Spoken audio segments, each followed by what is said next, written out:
You know her from all her movie and TV roles and for keeping it real on The Real Housewives of Beverly Hills. But now Garcelle Beauvais is executive producing and starring in a movie about a very real issue in our society.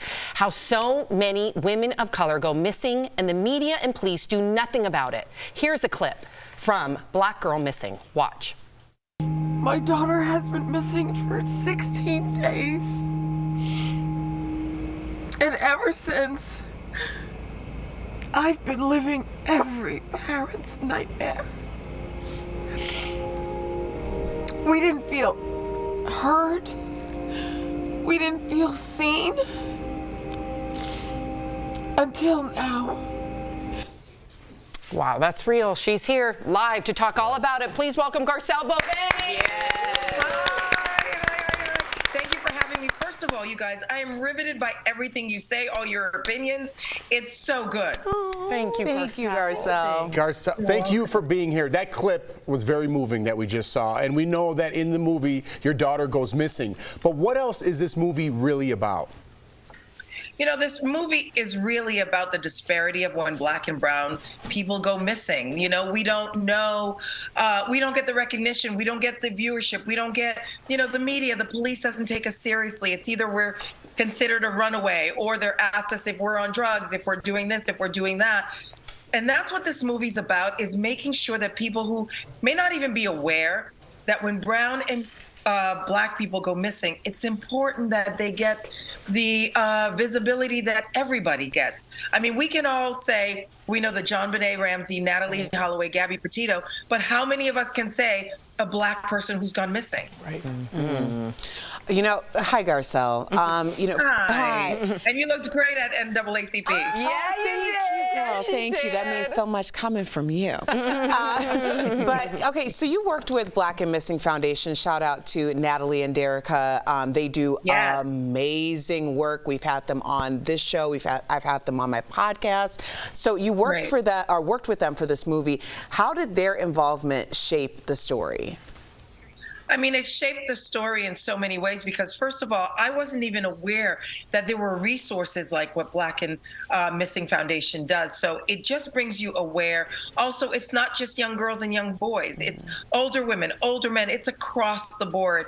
And having a place where they can go to where these families can feel seen and feel like someone is out there who cares for them, I think they're tremendous. That makes sense. I listen to a lot of true crime, and I get this whole thing of, like, you can see JonBenet, the white, blue-eyed kid, and you just never hear. We're getting more and more of that. Black Girl Missing is inspired, of course, by true stories of missing women of color. Yeah. But my question to you, Garcelle, is why? Is it simply racism? Is it bigoted in the media that we just want to show vanilla and we don't want to show anyone other than that? Is that what you think? I think it's systemic. I really do. I think this has been going on forever. I mean, I think we are, I mean, listen, before, you know, Black Lives Matter, I felt like we were screaming at the top of our lungs, see us, hear us. Right. And I think that falls into that as well. And we're, you know, we're sort of go under the radar if we go missing. We make up 17% of this country. And 40% of us go missing and no one does anything. Wow. Like, that's staggering. Yeah. Well, what I hope that your movie does is I hope, and I believe it will, is it's really going to teach people to check their privileges. So what's the biggest takeaway you want viewers to get from watching? One, I want them to see how, you know, how it works and what happens, but I also want them to sort of take charge. If you know somebody's missing in your community and you don't hear about it, go to your local television station saying, why aren't you highlighting this? You know, and I'm hoping that the next file that comes across a police officer's desk, they might give it a little bit more attention. Wow. And just bringing awareness to the disparity. Absolutely. First of all, great to see you. We only have a minute left, so I want to get to this. Other than the disparities of missing persons cases, the movie touches on racial biases of people of color on a daily basis. Did any of these scenes really hit you, really hit close to home?